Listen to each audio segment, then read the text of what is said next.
Hoje, dia de falar sobre esse tarifaço aí do Donald Trump, né? Os efeitos que é dessa medida que o presidente dos Estados Unidos anunciou na última quarta-feira lá em Washington. Vamos falar sobre isso, especialmente a possibilidade de se abrir uma guerra comercial diante das tarifas que o Donald Trump impôs aí aos produtos importados, para alguns países mais, para outros países menos. O Brasil com uma tarifa lá básica de 10%, a China 34%, enfim, vamos discutir isso aqui na edição de hoje com um time de altíssimo nível. Já temos aqui os nossos comentaristas para conversar com a gente. Eu começo apresentando, do outro lado da tela, o professor de Ciências Políticas do Instituto de Relações Internacionais e Defesa, o IRID, da Universidade Federal do Rio de Janeiro, a UFRJ, Carlos Eduardo Martins. Carlos Eduardo, bom dia. Bom dia, Anderson. Um abraço para ti e para os ouvintes do Faixa Livre. Grande abraço para você, Cadu. Obrigado por mais uma vez você estar aqui com a gente para fazer esse papo conosco no programa. Comentarista já há bastante tempo aqui do Faixa Livre, e eu saúdo agora uma comentarista nova, primeira vez que ela participa aqui, que entra conosco no programa. Eu vou saudar a professora de Economia da Universidade do Estado do Rio de Janeiro, a UERJ, Juliane Furno. Professora Juliane Furno, bom dia. Bom dia, Anderson. Bom dia, Cadu. Bom dia a todo mundo que nos assiste. Obrigado, Juliane, também pela sua presença e pela sua participação. Primeira vez conosco aqui no programa, uma alegria, uma honra recebê-la no Faixa Livre. E agora eu vou saudar um outro, já velho de guerra aqui com a gente, já comenta há muito tempo no nosso programa. Eu me refiro ao Daniel Corrêa da Silva, professor de Relações Internacionais na Universidade do Vale do Itajaí, a Univale, e também professor do Departamento de Economia e Relações Internacionais na Universidade Federal de Santa Catarina. Daniel Corrêa, bom dia. Olá, Anderson, bom dia a você, bom dia também ao Carlos Eduardo Martins, a Juliane e a todos os espectadores aqui do Faixa Livre. Um prazer estar aqui, como sempre.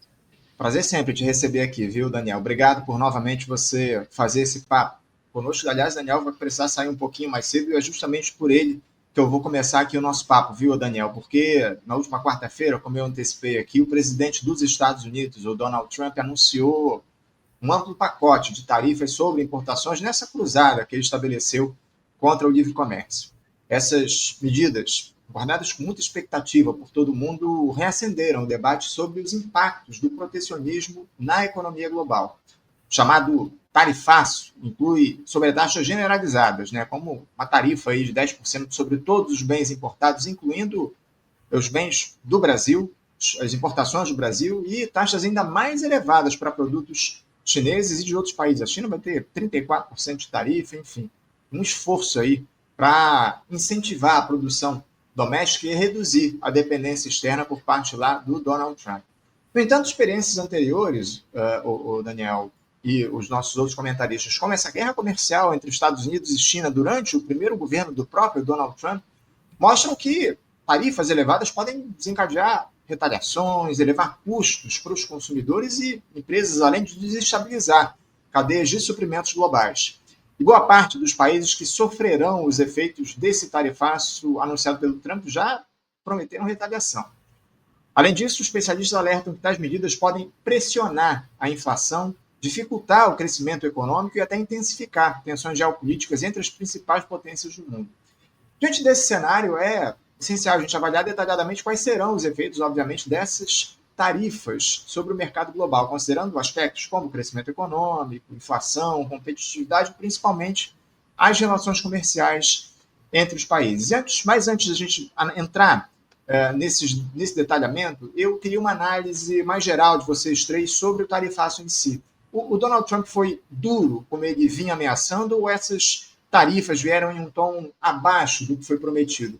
Qual é a avaliação de vocês para esses tarifatos, começando pelo professor Daniel Corrêa da Silva, por favor? Certo, Anderson. Então, o tarifaço, de fato, ele foi muito forte e foi além do que em alguns lugares se esperava, né? Porque até então o Donald Trump estava anunciando tarifas de maneira bilateral, conversando com vários países e tentando repactuar os termos das negociações comerciais e políticas que os Estados Unidos tinham com uma série de países, muitos deles, inclusive, seus aliados e alguns amigos de longa data dos Estados Unidos. E quando o tarifaço aconteceu, muita gente ficava ainda na expectativa de que talvez fosse mais um blefe até porque o Donald Trump tem se notabilizado por ser um sujeito que fala muitas coisas, mas não faz tantas assim. Ele volta atrás em muitas medidas, ele renegocia, ele repactua, e o primeiro mandato dele, inclusive, foi muito marcado por isso. Mas fato é que esse segundo mandato vem com uma marca muito mais forte sendo impressa do que o que aconteceu na primeira administração entre 2017 e 2020. E nesse sentido, vale a pena, eu acho que, sublinhar pelo menos 2 aspectos que me parecem fundamentais.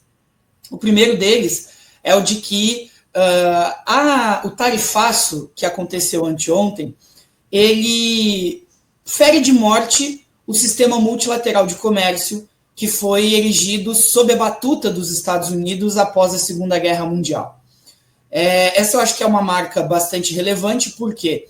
Porque os Estados Unidos, quando instituem o sistema multilateral de comércio, principalmente através do GATT, o Acordo Geral de Comércio e Tarifas, estabelecem cerca de 50 anos de processos de liberalização comercial, e isso se consubstancia depois na OMC em 1995.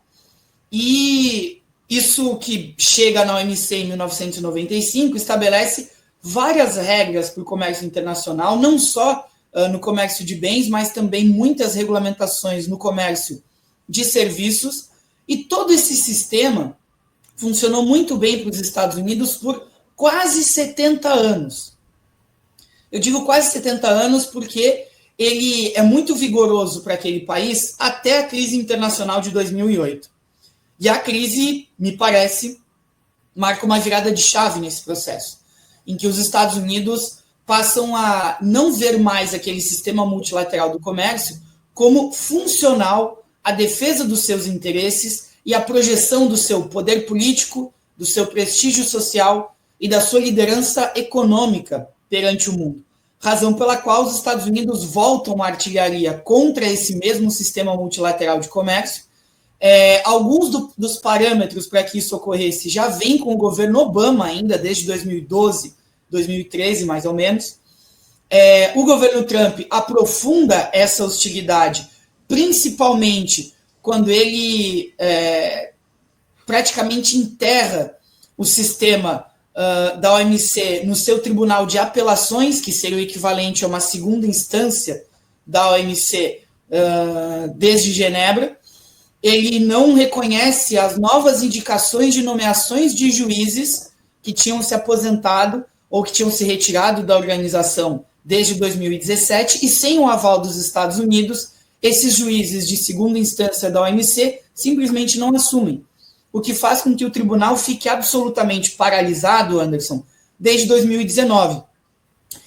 E o que acontece? Quando chega a administração de Joe Biden, os Estados Unidos seguem rechaçando os trâmites vinculados à OMC e seguem num modelo muito mais hostil à multilateralidade comercial. E nessa esteira, Trump se elege denunciando esse sistema multilateral e denunciando, eu diria principalmente, o chamado Sistema Geral de Preferências, que foi erguido sobre as bases da OMC também. E o que dizia o Sistema Geral de Preferências? Em nome de um comércio internacional relativamente mais justo e igualitário para os países subdesenvolvidos, os países dominados pelo imperialismo, a ideia era de que esses países pudessem vender os seus produtos aos países imperialistas com tarifas mais baixas, geralmente numa média em torno de 10%, 12%, 7%, com seus produtos entrando nesses países. Porém, quando os países imperialistas iam exportar para essas economias dominadas, essas exportações elas poderiam ser sobretaxadas em ordens muito altas, da ordem de 30%, 40%, 50% em alguns casos. Razão pela qual Donald Trump batizou essa fatídica quarta-feira não só de Dia da Libertação, mas também do dia de anúncio das reciprocidades, porque, na verdade, ele lança tarifas que equiparam a posição dos Estados Unidos com esses países que tinham tarifas mais altas. Por isso que nós vimos, por exemplo, países africanos que são nada competitivos no cenário internacional, não ameaçam em nada a a economia dos Estados Unidos, sendo taxados em 60%, 70% e até 80%. Né? E aí outros países, em geral, foram também pesadamente taxados, e, notadamente, aqui os casos que mais chamam a atenção são os da União Europeia, com taxas na ordem de 25%, e a China com as tarifas de 34%, 35%, que marcam realmente uma ofensiva muito forte. Então, concluindo aqui em resposta à sua questão, Anderson, eu diria que as tarifas foram acima do esperado, e agora, a ver, e acho que essa pode ser uma das partes aqui que a gente converse, né? A ver se elas de fato se mantêm, porque o anúncio foi generalizado e multilateral, ou se esse anúncio também vai ser, no atacado agora, um chamado a negociações bilaterais para tentar acomodar interesses. Afinal de contas, o próprio presidente Trump vem sendo pressionado dentro dos Estados Unidos porque há frações da burguesia norte-americana que estão absolutamente descontentes com as medidas que foram tomadas. Por exemplo, ontem já o Congresso dos Estados Unidos votou uma medida para derrubar as tarifas sobre o Canadá, por exemplo, e os desdobramentos disso a gente deve ver também nos próximos dias, Anderson. Há muito descontentamento, como você muito bem trouxe aqui para a gente, dentro do próprio Estados Unidos, né? Muitos empresários ainda preocupados com esse tarifaço do Donald Trump, mas eu queria ouvir a Juliane Furno a respeito dessa situação. Como é que você avalia esse tarifaço? O Juliane veio ali no que era esperado, o Trump foi além do que se colocava em relação às falas dele, às ameaças que ele fazia. Como é que você vê esse tarifaço anunciado na última quarta? Bom, eu estou completamente contemplada pela fala do Daniel. Acho que ele deu um panorama histórico sobre a grande transformação que está em curso, que dialoga com o sistema que foi erigido no pós-guerra. Eu acho que foi mais dramático do que eu imaginava, mas acho que está muito em consonância com a ofensiva que a extrema-direita tem operado sobre os Estados Unidos e o papel aí singular que o Donald Trump tem assumido nesse contexto. É uma atitude típica de um grande estadista que tem um projeto nacional de desenvolvimento e de recolocação dos Estados Unidos no seu lugar, vamos dizer, de privilégio no gozo das suas funções imperialistas. Ainda que eu seja radicalmente contrária à ação estadunidense, eu acho que é importante a constatação de que há muita radicalidade, ousadia e articulação em torno de uma ideia de refazer os Estados Unidos grande, de contornar uma crise que passa tanto a economia norte-americana quanto o imperialismo nas suas funções prioritárias, né? Especialmente no campo produtivo tecnológico, mas também monetário e, em alguma medida, militar. Há aqui uma perspectiva de longo prazo de reposicionar a economia norte-americana no lugar da hegemonia plena, reestruturando o seu sistema industrial e reordenando um sistema interestatal a partir da recomodação dos outros países aos intentos estadunidenses. Então, acho que aqui tem uma tentativa de enquadramento dos demais países, assim como foi com a ação da subida dos juros em 79, quer dizer, recoloca, inclusive em termos da possibilidade de haver, mais uma vez, uma recessão de caráter mundial a partir de uma ação feita, né, de forma não dialogada a partir dos Estados Unidos. Eu diria que, além do esfacelamento de uma ordem mundial surgida no pós-Segunda Guerra, com a liberalização do comércio, sem mais as relações país a país, como era no sistema ouro, há também aqui um golpe de misericórdia na globalização comercial e financeira, que foi desenvolvida, sobretudo a partir da década de 80, e que teve nos Estados Unidos, mais uma vez, o seu pilar de start. Curiosamente, a globalização começa com os Estados Unidos reduzindo tarifas comerciais e obrigando o resto do mundo a fazer o mesmo movimento. Agora, a globalização, tal como a gente conhece, sofre um golpe, por isso eu acho que a gente está vivendo uma mudança de ordem de caráter muito significativo, né? Ainda estamos no processo histórico de vivenciar o que vai se tornar o sistema interestatal no futuro, mas, mais uma vez, começa pelos Estados Unidos agora no sentido contrário, né? Por isso que, em boa medida, é uma volta ao passado, no sentido tanto das medidas protecionistas e de erigir barreiras alfandegárias e tarifárias ao livre comércio, né, que era um bastião de sustentação da ordem capitalista globalizada neoliberal, e há também um retorno ao passado no sentido de que o projeto de sociedade norte-americana, e por isso dialoga muito com a população, é um projeto de financiar a redução dos impostos, né? O Donald Trump apresenta uma substancial reordenação do sistema livre fiscal e tributário com redução substantiva dos impostos, que vão ser cobertos pelas tarifas comerciais. Um pouco a volta ao século XIX, vamos dizer, um mercantilismo ali, o final do século XVIII, quando os sistemas tributários não estavam suficientemente desenvolvidos e era via tarifas comerciais que se sustentava a ordem estatal. Tem várias coisas aí que eu acho que a gente ainda está assistindo, mas eu diria assim, ele recoloca a política como o terreno da disputa, inclusive fazendo inveja, né, não no conteúdo, mas na forma, a governos latino-americanos, em especial brasileiro, que foram perdendo capacidade de politizar esses temas, de agir com ousadia e radicalidade e colocar a política como um terreno de disputa e apresentação de projeto. Obrigado, Juliana. Inclusive, daqui a pouquinho a gente vai trazer a discussão, isso que você citou, essa questão da globalização.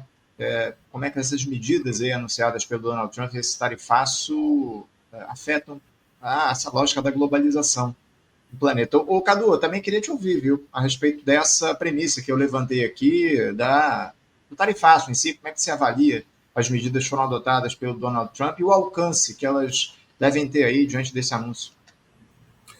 Olha, eu acho que é uma reação desesperada do Trump e, enfim, da política norte-americana diante de um declínio contundente dos Estados Unidos na economia mundial.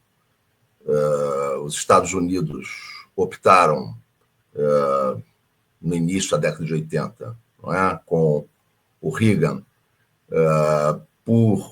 pelo neoliberalismo, e o neoliberalismo caracterizando-se por dois suportes principais.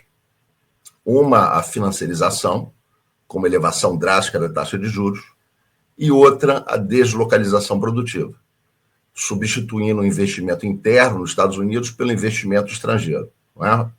Por onde se passou a realocar a produção. E o grande objetivo disso foi derrotar a classe trabalhadora norte-americana, que vinha fazendo pressões salariais que reduziam a taxa de lucro. Então, o grande resultado do neoliberalismo nos Estados Unidos foi impor à classe trabalhadora norte-americana uma derrota contundente. Os salários regrediram, a desigualdade aumentou.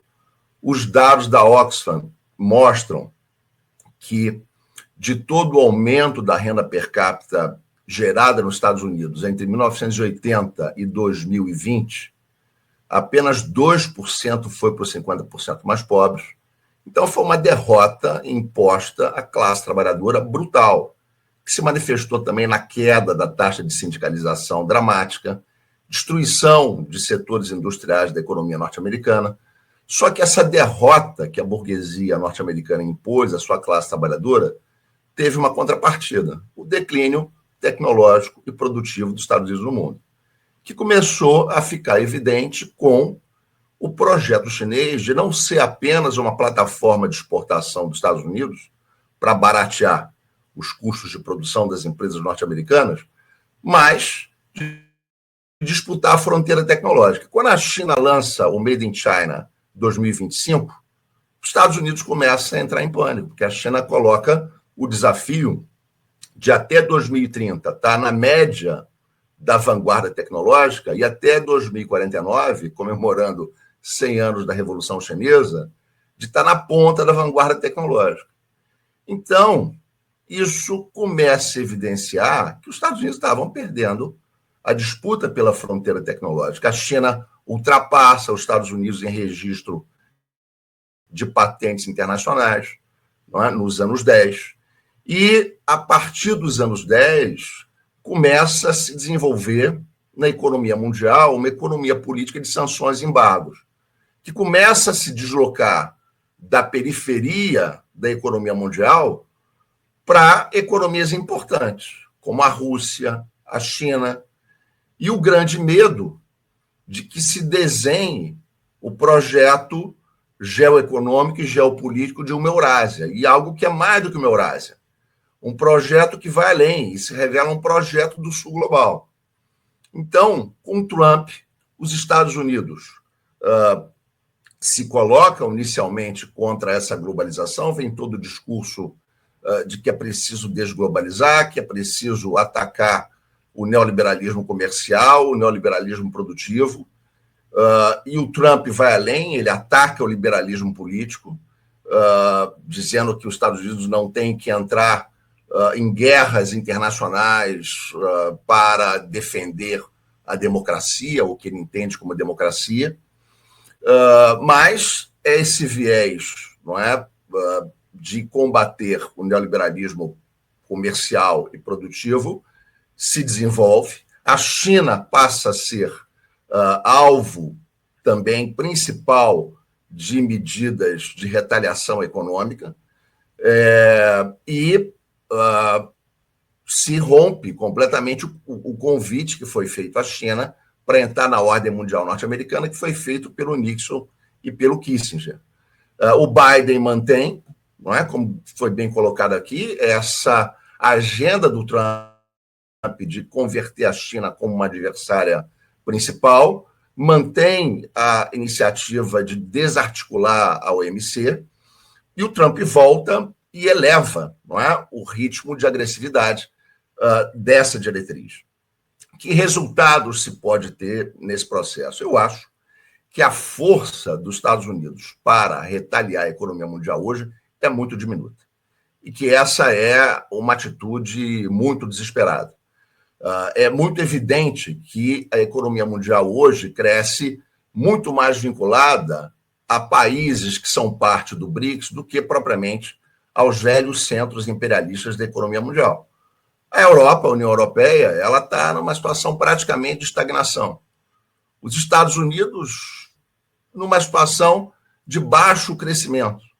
Então, a dinâmica do desenvolvimento produtivo, comercial e tecnológico do mundo, ela se deslocou.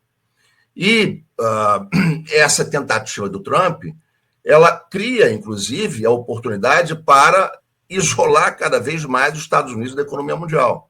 Você vê, por exemplo, 3 países são responsáveis por 40% das importações dos Estados Unidos, que são China, Canadá e México. Se esses países se aproximarem, conversarem entre si e implantarem uma agenda de aproximação econômica comum, o que se vai ter é um aumento brutal da influência da China nas Américas. A China, que já tem uma influência fortíssima do ponto de vista econômico na América do Sul e na América Central, ela ganharia uma força muito grande na própria América do Norte. Então, eu acho que isso pode, na verdade, repetir um cenário que foi o cenário durante a disputa de hegemonia no século XIX, que foi quando Napoleão resolveu bloquear a Grã-Bretanha das relações comerciais com o continente europeu. E o resultado foi o seguinte, o isolamento do continente europeu do comércio mundial, porque a Grã-Bretanha já revelava aí ter uma força de articulação com o comércio mundial muito grande. Então, eu acho que é uma postura de reação desesperada ao declínio. Grande parte, por exemplo, desse tarifaço vai afetar quem? Vai afetar as próprias empresas norte-americanas que se deslocalizaram. E por que o Trump reduz os impostos internamente? Para compensar a tarifa sobre essas empresas. Agora, a contrapartida disso, qual é? Uma redução de direitos dramática dentro dos Estados Unidos. Porque ele vai reduzir os impostos e, por conta disso também, vai reduzir os gastos públicos. Por isso que ele está querendo cortar tudo que é tipo de direito nos Estados Unidos. Então, é um projeto que exige um capitalismo de Estado fascista. E é isso que está em curso. Não é à toa que o Elon Musk faz o gesto que fez. Porque o Elon Musk é justamente a ponta de uma tentativa de transformar a burocracia estatal norte-americana independente numa burocracia fidelizada à liderança política do Trump. E não é também por outra razão que o Trump, controlando a Suprema Corte, ganhou uma série de prerrogativas, como a tal da prerrogativa da imunidade relativa, isto é, o presidente da República pode estar acima da Constituição e cometer ilegalidades. E, ao mesmo tempo, vai se manejando uma tese que é a teoria da unidade executiva, segundo a qual o Trump tem poderes imperiais sobre o poder executivo, podendo demitir sem nenhum tipo de restrição. Então, toda essa violência que vai se articulando é sinal também de uma dificuldade dos Estados Unidos estabelecer consenso. Eu acho que as coisas têm que ser colocadas nesses termos, porque também, colocada nesses termos, demonstram também para nós as oportunidades que nós temos adiante. Não é? Oportunidades para desenvolver, por exemplo, a nossa integração latino-americana, que está parada, que está jogada para escanteio. Não é? A Unasul foi retirada, digamos assim, do coma profundo, mas ainda está na UTI. Não há nada, por exemplo, restituindo os organismos financeiros da Unasul. O Banco do Sul nunca foi colocado efetivamente em funcionamento. A CELAC tem que ser reforçada. O Brasil tem que reforçar a presença da América Latina no BRICS. Não faz sentido ficar vetando a Venezuela. Então, acho que nós temos que entender qual é o cenário geopolítico para respaldarmos uma política, como a Juliana Furno colocou aqui, mais ousada do que é que nós estamos tendo. É isso. Obrigado, Cadu, pela tua intervenção. Vou ler uma mensagem que chegou aqui já com uma pergunta para vocês. O espectador Luiz Cláudio, ele pergunta aqui o seguinte, qual o critério do tarifaço? Asiáticos bastante penalizados, exemplo, Camboja, 97%, Rússia e Cuba de fora. A extrema-direita do Brasil vai chamar o Trump de comunista. Aí a mensagem do Luiz Cláudio perguntando o critério que foi estabelecido pelo Donald Trump desse tarifaço. Eu incluo nesse questionamento o seguinte, os efeitos propriamente ditos, né, dessas medidas anunciadas aí pelo Trump na última quarta-feira. A gente citou aqui, vocês também, as relações comerciais, a economia dos países, especialmente esses da periferia do capitalismo como o Brasil. Vocês acreditam em mudanças profundas no comércio a partir dessas medidas, ainda mais considerando a experiência do primeiro governo do Donald Trump? Quais setores seriam mais prejudicados por essas medidas? Enfim, queria desenvolver mais esse tema das consequências, ou as possíveis consequências do tarifaço anunciado na última quarta-feira. Mais uma vez, Daniel, por favor. Certo, Anderson. As tarifas, o critério principal das tarifas foi esse que eu dizia do sistema geral de preferências e a reação que os Estados Unidos fizeram sobre ele, né? Esse foi o parâmetro, digamos assim, para organizar a distribuição das tarifas. Então, ele é um parâmetro, mas não é algo a ser seguido diretamente. Tanto é que o Trump, inclusive, dizia que para alguns países ele estava sendo generoso porque ele botava metade da tarifa que poderia botar, né? Então, ele fez esse balanço, digamos assim, mas a referência é o Sistema Geral de Preferências da OMC. E o fato de Rússia e Cuba, por exemplo, não estarem sancionadas, e aí Coreia do Norte, Irã também não vão estar mergulhados nessa questão, vem do fato de que, a Rússia segue sob sanções, né? Então não há um comércio direto hoje demarcado entre Estados Unidos e Rússia.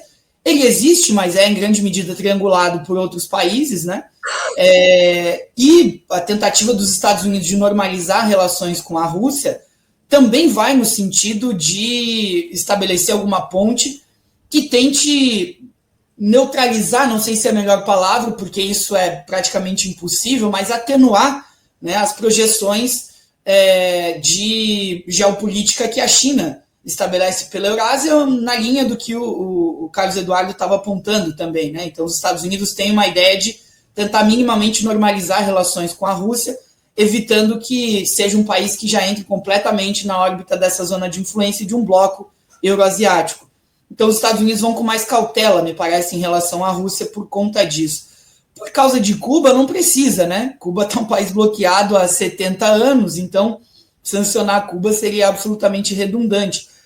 E os Estados Unidos têm mais de 5 mil dispositivos legais na sua ordem jurídica interna para penalizar Cuba já. Então não tem muita necessidade de lançar um tarifaço contra aquele país. Considerando o aspecto mais geral de efeitos, eu acho que tem 2 pontos, novamente, que me parecem relevantes nessa condição, né, Anderson? O primeiro deles, um pouco na linha do que a Juliana me comentou, né, esse regresso a uma linha relativamente mais mercantilista do Trump na sua ação, em termos de corrente econômica, me parece que sim, há traços do que eu reputaria uma espécie de semi-mercantilismo em algumas ações. Por quê? Né? Porque há uma tentativa, de fato, de arrecadar através do comércio exterior, inclusive esse foi um argumento usado por Trump, dizendo que estimava-se uma ampliação da arrecadação da ordem de 6 trilhões de dólares com as tarifas. Em contrapartida, como o Carlos Eduardo disse, os Estados Unidos projetaram nos próximos 10 anos isenções tributárias da ordem de 4 trilhões e meio internamente para os seus principais capitalistas, então a conta fica mais ou menos equilibrada por aí, em 1,5 trilhão de saldo nesse cenário.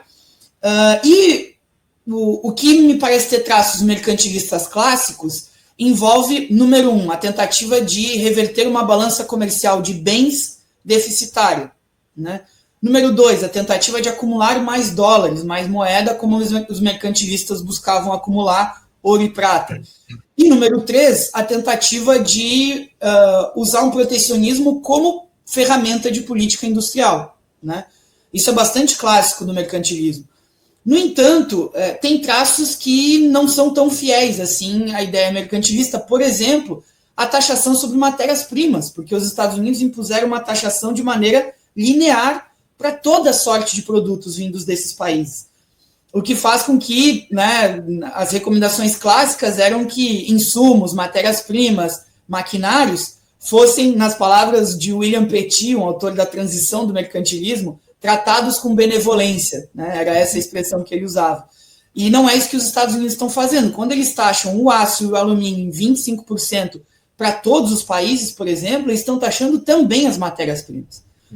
E aí, uma das consequências que me parece mais imediata com relação a isso é que os próprios mercados em geral e analistas têm apontado que é uma pressão inflacionária. Invariavelmente, no curto prazo, essa pressão inflacionária vai aparecer, vai prejudicar os consumidores de dentro dos Estados Unidos, e isso pode ter efeitos em rebote para vários outros países que vão buscar as formas de reagir. E aí é curioso porque outros países que são aliados dos Estados Unidos em geral, eles têm tentado não fazer uma escalada tarifária imediata, a retaliação não tem sido direta. Então a França atua com cautela, a Itália, o Reino Unido, principalmente os países europeus, vão buscando uma forma de acomodar essas tarifas e renegociar com o Trump, porque sabem que, se impuserem tarifas também em retaliação, vão pressionar as suas próprias bases sociais internas, que já estão muito fragilizadas e já vêm atirando, governo após governo, as administrações no colo de uma extrema-direita. E que é exemplo do Brasil, como os próprios Estados Unidos tentaram fazer, mas não conseguiram, países como a França, por exemplo, vão flertando com uma espécie de ativismo judicial para tentar escantear, como aconteceu com a Marine Le Pen, para tentar escantear aquela que seria a principal beneficiária de uma guerra tarifária dentro da França, por exemplo, hoje em dia, ou do que aconteceria no próprio Reino Unido, ou na Alemanha, ou na Itália, né?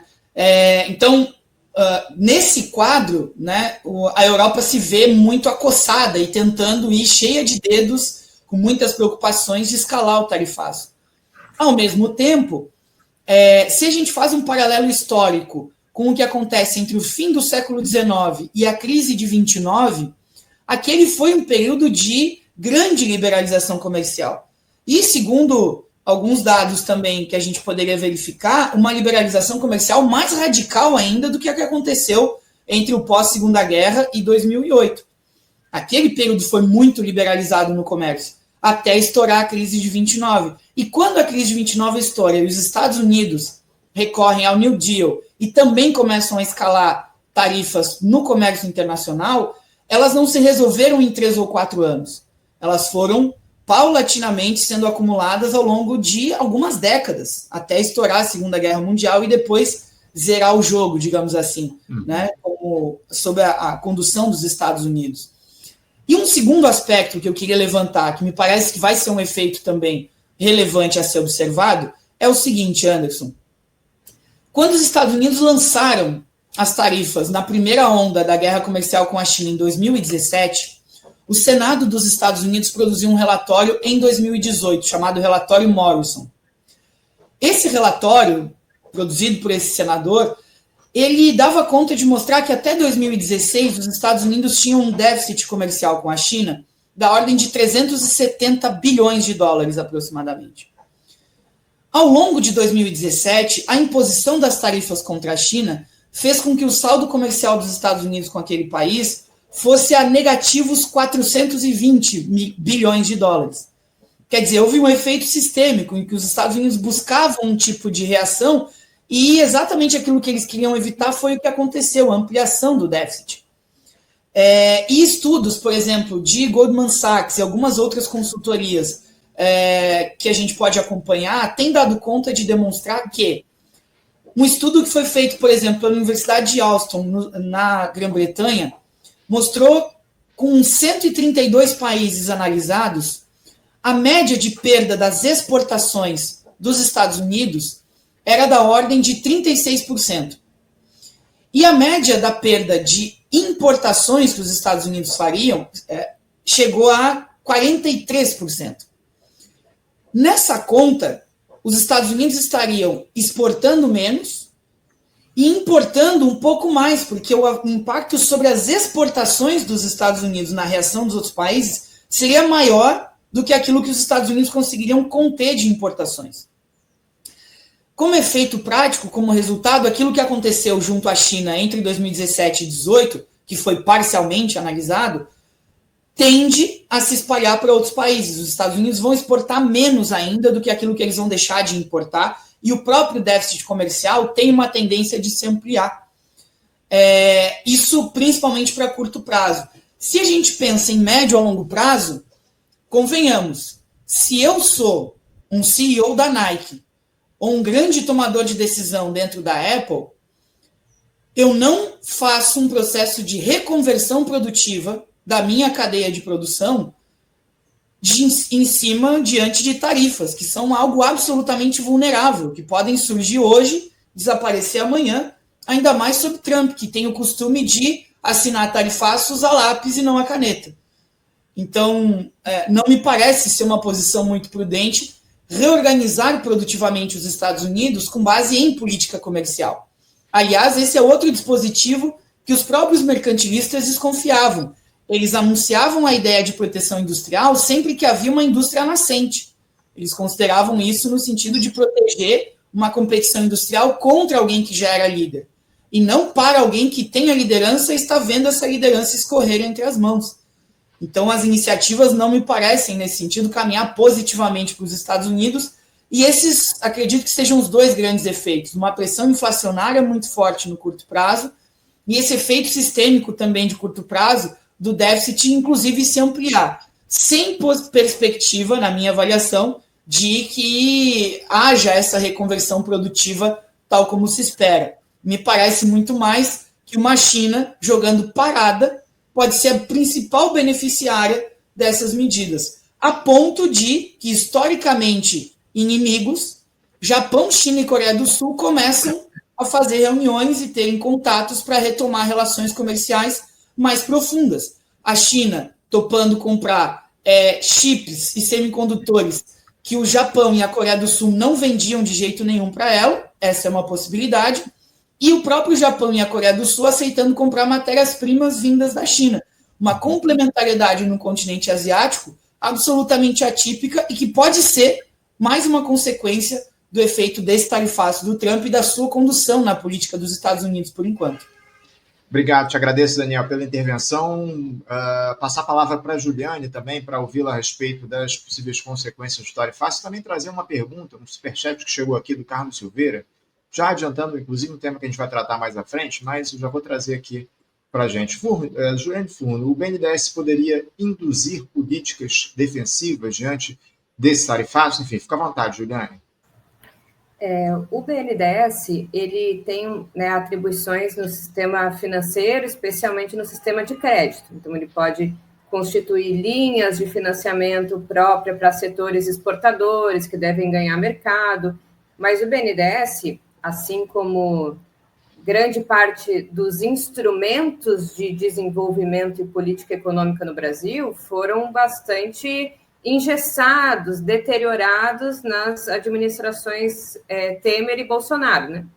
Houve ali um grande enfrentamento, né, na tentativa de ir desidratando esses instrumentos. Hoje o BNDES ele não pode dispor de taxas de juros com algum redutor ou algum subsídio a partir de uma avaliação mais geral de quais são os setores portadores de futuro que a economia brasileira quer desenvolver. Ele está proibido legalmente pelo Congresso Nacional desde 2017.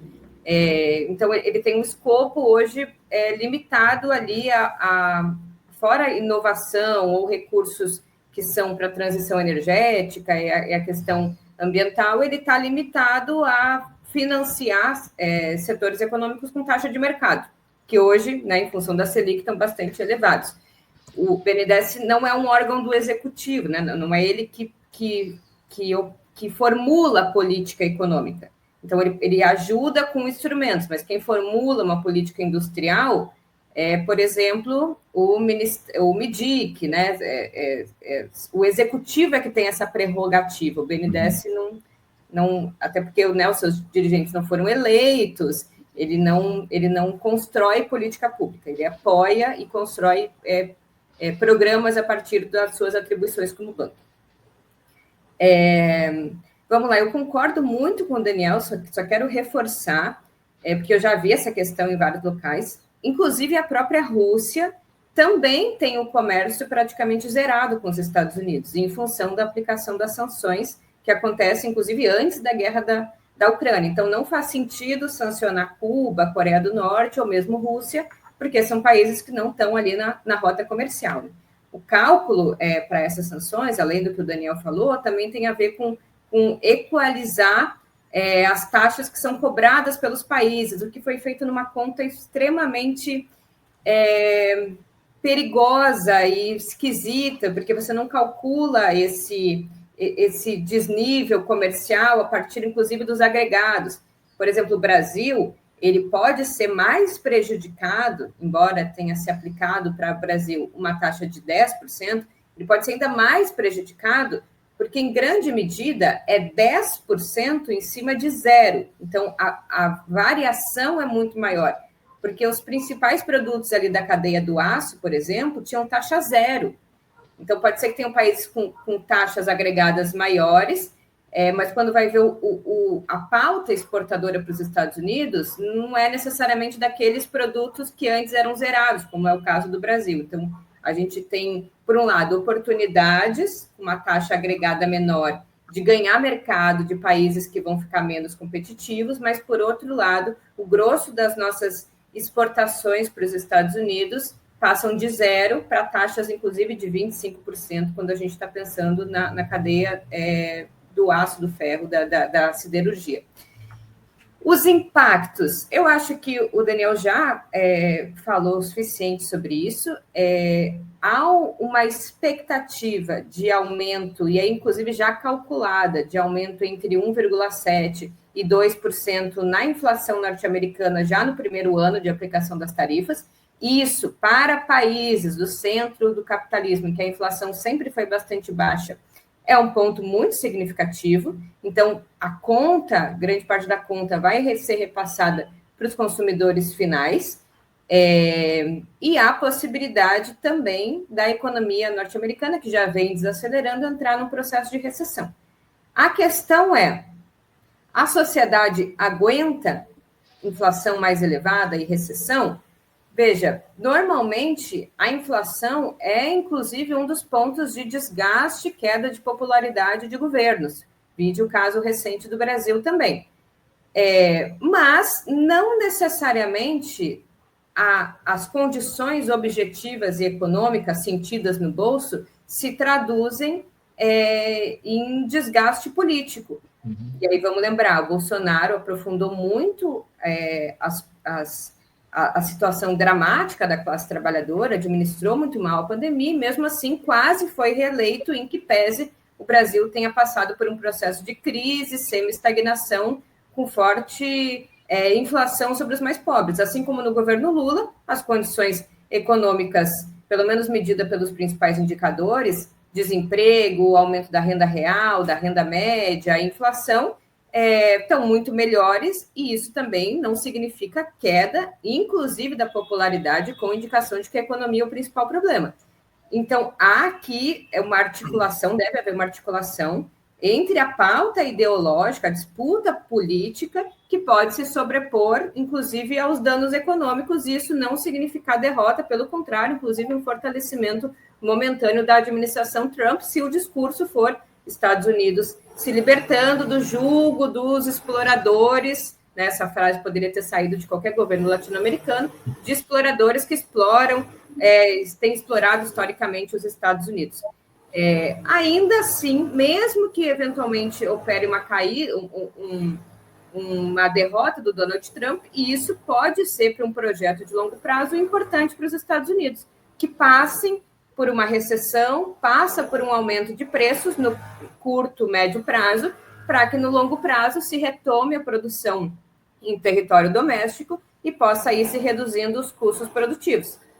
É uma aposta muito arriscada, uma aposta de um imperialismo que se encontra num momento de crise.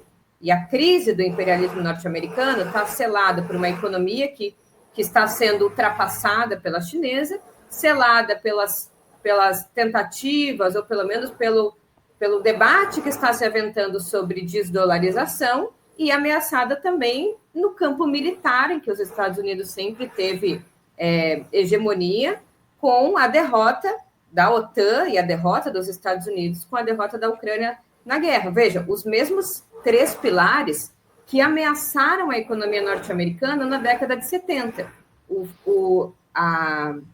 Os gastos militares, a derrota no Vietnã, a tentativa do próprio FMI de substituir o dólar por uma cesta de moedas, e o declínio produtivo e tecnológico com a concorrência e a ascensão da grande empresa japonesa e alemã. Meu gato quer aparecer. Opa, temos uma visita. Eles estão tudo aqui, estão com fome. Esses 3 sustentáculos do imperialismo já tinham sido questionados na década de 70. E os Estados Unidos, ao contrário de, num momento de crise, atuar de forma defensiva, na retranca, os Estados Unidos vão para o ataque.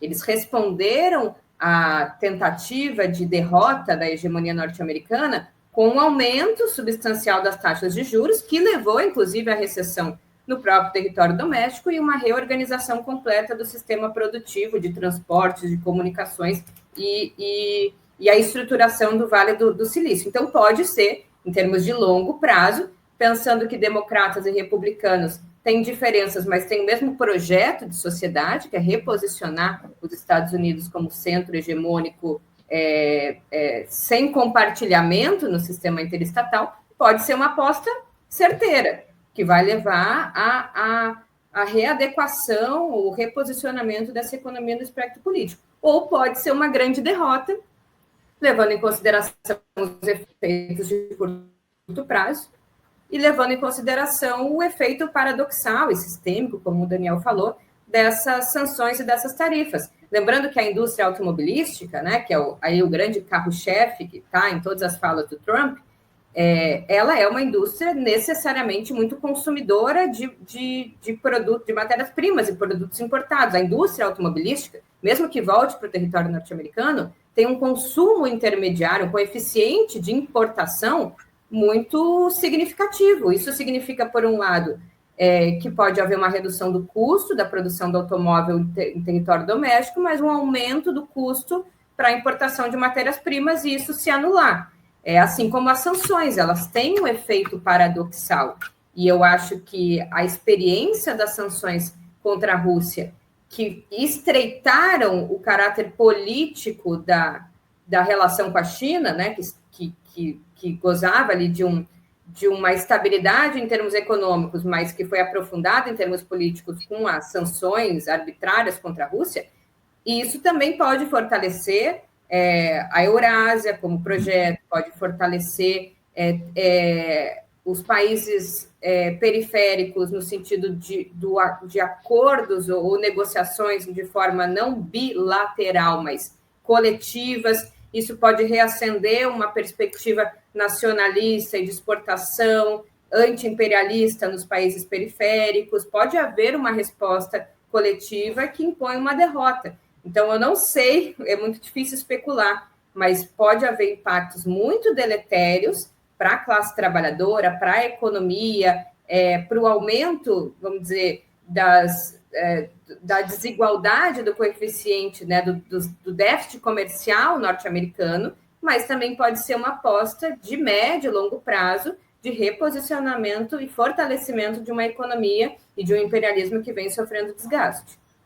Tá certo. Obrigado, Juliane. Cadu, antes de eu te passar a palavra, eu preciso me despedir aqui do Daniel Corrêa, porque o Daniel precisa sair aqui, me avisou aqui que precisava sair um pouquinho antes do nosso debate. Daniel, obrigado, viu, pela tua participação aqui com a gente hoje. Espero você em outras oportunidades aqui para a gente fazer novas discussões do Faixa Livre. Obrigado mais uma vez pela tua presença e um bom final de semana. Certo, Anderson. Eu que agradeço também ao Carlos Eduardo, a Juliane aqui pela conversa, aos espectadores do Faixa Livre. E eu tenho que correr lá para a aula agora, mas um grande abraço para vocês e até a próxima. É isso, até a próxima. Conversamos aqui com o Daniel Corrêa da Silva. Daniel Corrêa, que é professor de Relações Internacionais da Univale e também na Universidade do Itajaí, do Departamento de Economia e Relações Internacionais na Universidade Federal de Santa Catarina, fazendo debate conosco a respeito dessa questão do tarifácio. Cadu, vou te passar a palavra também para falar a respeito do que você observa sobre as possíveis consequências do tarifácio, enfim, como é que você vê as possíveis reações aí de outros entes? Fala um pouquinho para a gente, por favor. Tá bom. Primeiro, só reforçando o que foi dito aqui, né? Por que Rússia e, enfim, Cuba, Coreia do Norte não foram alvejadas pelas tarifas, a Juliane colocou aqui, não é? São países que não têm comércio com os Estados Unidos, e o Trump usou uma fórmula, não é, para estabelecer essas tarifas, e a fórmula é a seguinte: ele divide o déficit comercial que os Estados Unidos têm com o país pelo volume total de exportações, e chega a um número e divide esse número por 2. Então é assim que as tarifas estão sendo calculadas. O que significa o quê? Quem são os mais penalizados? Os países que mais têm relação comercial com os Estados Unidos. São esses, não é? E que têm superávit. E, sobretudo, os países que, de alguma forma, sofreram, em algum momento, algum nível de desenvolvimento a convite por parte dos Estados Unidos. A União Europeia, a própria China, são os países que estiveram, digamos assim, em algum momento, numa estratégia de aliança dos Estados Unidos nas relações internacionais. Então, isso mostra claramente que o Trump considera que os Estados Unidos devem romper completamente com as suas políticas de hegemonia. Que os Estados Unidos não têm mais condições de financiar as políticas de hegemonia.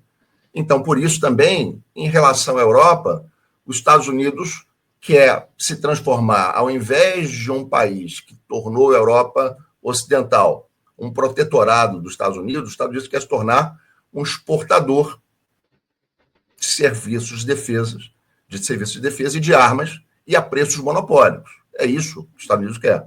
Não é? E usa a chantagem da desproteção, não é? Declarações do Trump de que se um país da OTAN não cumprisse o patamar mínimo de gasto estipulado, que ele, inclusive, incentivaria que esse país fosse atacado pela Rússia, etc. Então, essas manobras de retórica diplomática que, na verdade, revelam que os Estados Unidos está agora chantageando os seus aliados para obter concessões. Então, é esse, digamos assim, mais ou menos o cenário onde essas políticas estão sendo desenhadas. O Trump, internamente, ele tem o apoio de dois segmentos, não é? Das frações burguesas. Ele tem um apoio da burguesia local, pouco transnacionalizada, que foi efetivamente alvejada, em grande parte destruída com esse processo de desglobalização produtiva, pela substituição das cadeias internas por cadeias internacionais, e ele tem o apoio das big techs norte-americanas, porque são o setor que estão sob forte ameaça em função da entrada da China na fronteira tecnológica. Aonde ele tem mais dificuldade de apoio é justamente nos setores transnacionalizados do grande capital norte-americano, que não são a ponta tecnológica, que são os setores mais estandartizados. Esses segmentos, ele pretende cooptar exatamente reduzindo dramaticamente os impostos internos para compensar as tarifas que esses segmentos vão sofrer. Enfim, é uma aposta política arriscada, interna, que o Trump está realizando, e acho que, no campo internacional, os Estados Unidos vão sofrer um desgaste diplomático, um desgaste de soft power brutal, e vão levar a acelerar exatamente esse movimento de desdolarização do mundo, porque é cada vez maior o nível de insegurança dos países para manter suas reservas no Banco Central norte-americano dolarizadas, porque ninguém sabe o que os Estados Unidos pode fazer amanhã, porque se ele está agindo com seus aliados dessa forma, ele pode fazer qualquer coisa.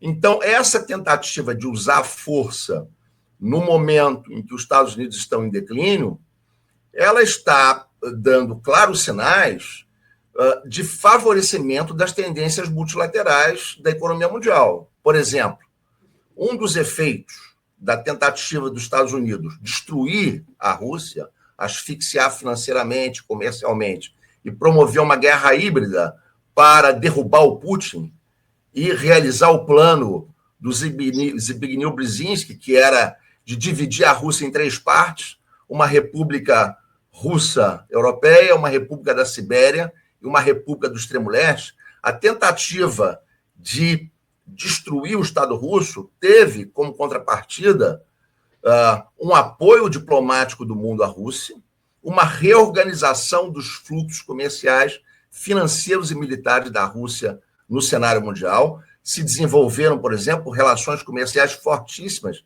entre a Rússia e a Índia. E o grande efeito diplomático qual foi? A expansão do BRICS. Depois da guerra na Ucrânia, os BRICS se ampliaram de 5 países para 11. E o número de candidatura ao BRICS aumenta cada vez mais. O BRICS está se tornando um espaço que está congregando as potências energéticas do mundo, tanto as potências energéticas movidas a combustíveis fósseis, quanto as potências energéticas que dominam as energias renováveis. Os BRICS têm hoje, praticamente, 90% do controle de produção de energia renovável no mundo, representado basicamente pela China e pela Indonésia, e onde a América Latina pode jogar um papel fundamental por ser uma região intensa em biodiversidade, por ser uma região tropical. Então, eu acho que esse tarifaço ele está orientado para os aliados dos Estados Unidos, ou que foram aliados em algum momento. É o caso da China, que foi chamada para o desenvolvimento a convite para impedir uma configuração eurasiana.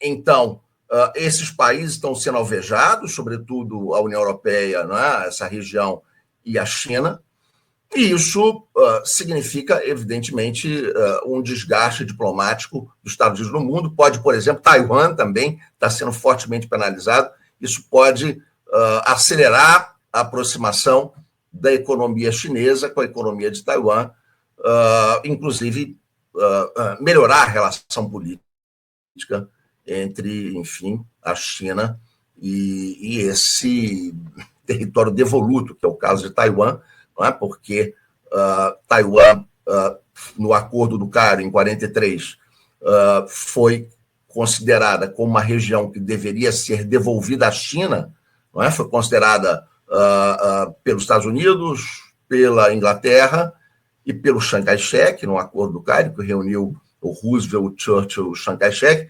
Taiwan foi considerado, não é, um território que deveria ser devolvido à China após a derrota do Japão, mas como a guerra civil foi ganha pelo Mao Tse-tung, Taiwan se tornou hoje um território devoluto sob controle dos Estados Unidos. Não é? À medida em que os Estados Unidos começam a retaliar Taiwan, se abre também evidência de que Taiwan tem a ganhar com a aproximação com a China e não tanto a perder. Uhum. Obrigado, Cadu.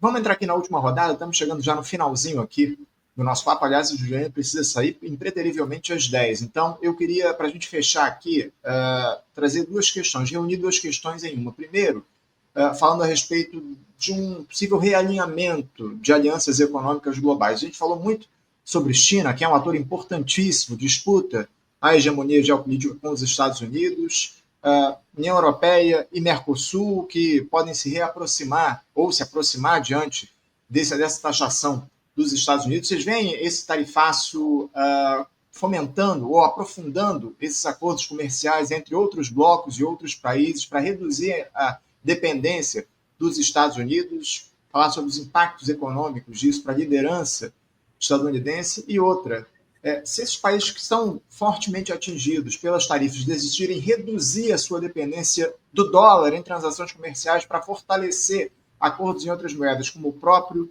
yuan, como é que essa tendência poderia afetar a posição do dólar como moeda de reserva global? Eu queria unir essas duas questões aqui e entregar para vocês primeiro, Juliane, por favor. Eu acho que o Cadu já falou bastante sobre as possibilidades abertas para realinhamento dos países, vamos dizer, do sul global e mesmo amigos históricos e próximos dos Estados Unidos. Eu acho que, com certeza, esse processo acelera. Eu tinha refletido e tinha pensado que a fala do Donald Trump, dizendo que não precisava tanto do Brasil quanto o Brasil precisava dele, né? Se não me engano, há um mês e pouco atrás, teria sido um blefe, indicando que os Estados Unidos precisavam, na verdade, muito do Brasil, mas queriam apresentar um relativo desdém para forçar uma negociação em melhores termos. E que o papel do Brasil nesse momento de crise, de abertura de possibilidades, né, de fortalecimento de uma sociedade multipolar, seria o de barganhar sobre esses dois atores, né? Barganhar a necessidade que os Estados Unidos tinham de manter o Brasil sob um sistema, um regime de alianças, pelo papel que o Brasil cumpre, especialmente na região da América do Sul, e a China, por outro lado, também desejando maior influência sobre o Brasil e maior aproximação sobre o Brasil, especialmente, né, num período ali de elevadas tensões. Agora, eu acho que o caminho ficou mais fácil para que o Brasil se aproxime mais da China em função desse conjunto de tarifas, retaliações e da, vamos dizer, pequenez que o Brasil se apresenta para os Estados Unidos, né?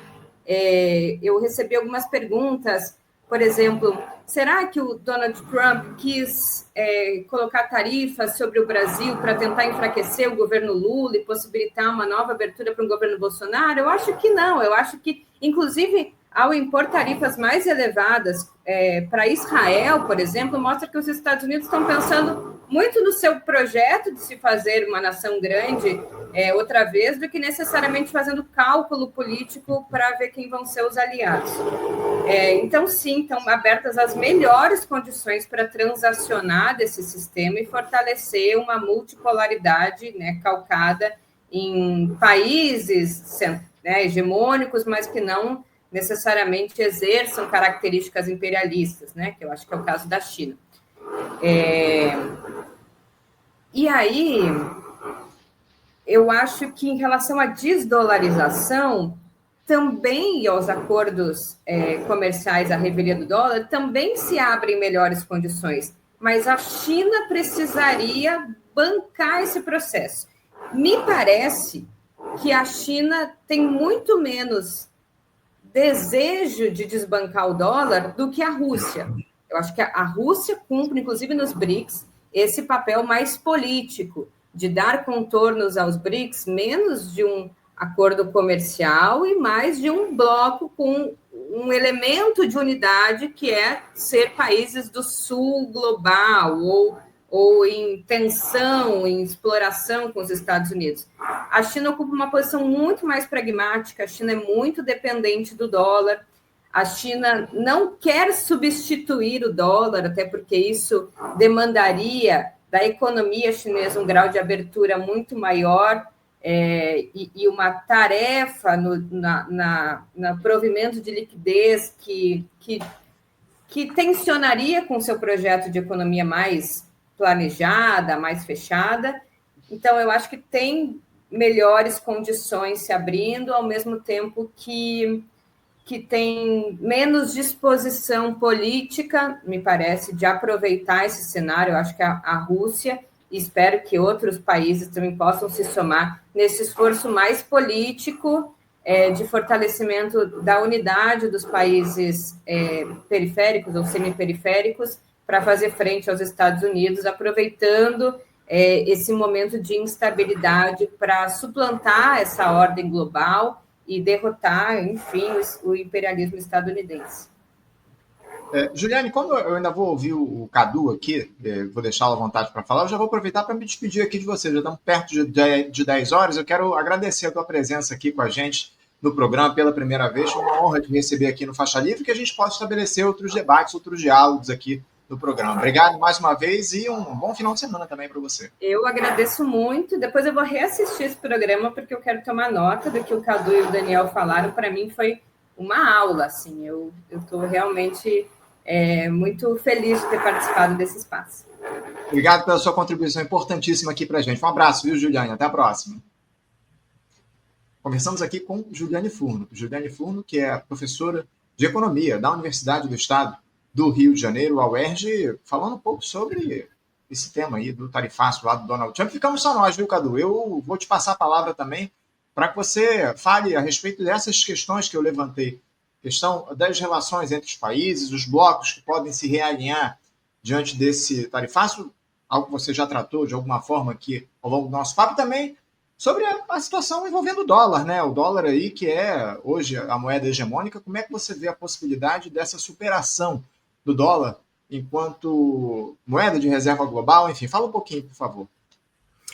Eu acho que uma das consequências, não é, desse tarifaço, dessa nova linha de estratégia de políticas públicas dos Estados Unidos com Trump, como eu falei, reforçar as tendências multipolares da economia mundial. Acho que o BRICS vai se tornando aí um polo aglutinador da resistência. Acho que a demanda de países para entrar no BRICS e também o nível de avanço interno das proposições que o BRICS estabelece como alternativa à ordem que ainda está aí, eu acho que esse nível vai avançar, no sentido de formular cada vez mais propostas mais ousadas em termos de uma arquitetura financeira distinta, em termos de um padrão monetário distinto. E acho também, não é, que um dos efeitos, não é, dessa política do Trump, que tem como objetivo desmontar, não é, essa política de hegemonia pelo qual os Estados Unidos, em parte, financiaram alguns aliados estratégicos e que tem como objetivo também desmontar a globalização, não é, que os Estados Unidos lideraram. Não é? Acho que um dos efeitos, não é, que é a restrição do déficit comercial, é também o de recolocar no mundo um debate sobre as políticas de austeridade. Porque um dos efeitos das políticas de hegemonia dos Estados Unidos, sobretudo após o fim da Guerra Fria, foi a austeridade. Porque a austeridade ajudou a financiar os Estados Unidos. Não é? Na medida que os Estados Unidos entraram com uma política de sobrevalorização do dólar e abertura comercial, eles criaram um déficit comercial em conta corrente gigantesco, que passou a ser financiado através do quê?